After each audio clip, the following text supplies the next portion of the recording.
আজকের রাশিফল 6ই আগস্ট 2024 মঙ্গলবার।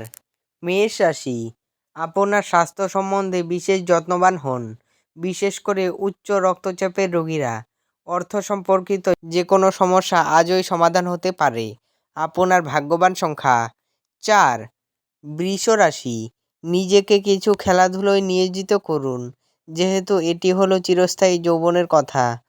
কাউকে প্রভাবিত করার জন্য বেশি খরচ করবেন না। আপনার ভাগ্যবান সংখ্যা 3। মিথুন রাশি, অন্যদের সাথে খুশি ভাগ করে নেওয়ার মাধ্যমে স্বাস্থ্যের বিকাশ ঘটতে পারে। বিবাহিত দম্পতিদের আজ তাদের বাচ্চাদের লেখাপড়ার জন্য প্রচুর অর্থ ব্যয় করতে হতে পারে।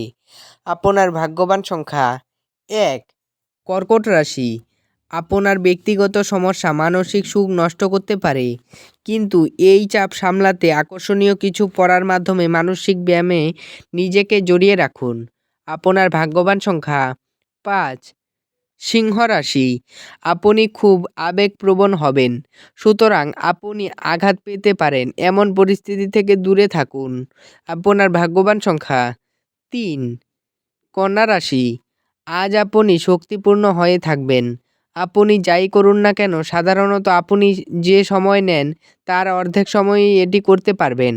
আপনার ভাগ্যবান সংখ্যা 2। তুলা রাশি, আজ আপনার জন্য খুব একটা উচ্চ ক্ষমতাসম্পন্ন দিন নয় এবং আপনি ছোট ছোট বিষয়েই বিরক্ত হয়ে উঠবেন। আপনার ভাগ্যবান সংখ্যা 4। বৃশ্চিক রাশি, আপনার আবেগগুলিকে নিয়ন্ত্রণের চেষ্টা করুন, বিশেষ করে রাগ। বিবাহিত দম্পতিদের আজ তাদের বাচ্চাদের লেখাপড়ার জন্য প্রচুর অর্থ ব্যয় করতে হতে পারে। আপনার ভাগ্যবান সংখ্যা 6। ধনু রাশি, আপনার আশা একটি সুন্দর কোমল সুগন্ধি এবং উজ্জ্বল ফুলের মতো প্রস্ফুটিত হবে।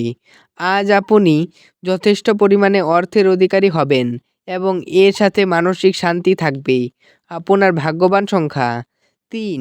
মকর রাশি, আজ আপনার স্বাস্থ্য সুস্থ হবে বলে আশা করা হচ্ছে।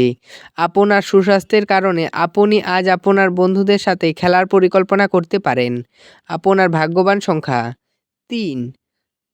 কুম্ভ রাশি, আপনার হতাশা আপনার স্বাস্থ্যের সর্বনাশ করতে পারে। আপনি অতীতের ঘটনা সম্পর্কে চিন্তা করতে পারেন, তাই নিজেকে যতটা সম্ভব শিথিল করার চেষ্টা করুন। আপনার ভাগ্যবান সংখ্যা 9। মীন রাশি, আপনার দীর্ঘায়িত অসুস্থতার সাথে লড়াই করার সময় উপলব্ধি করুন যে আত্মবিশ্বাসই হলো বীরত্বের সারবত্তা।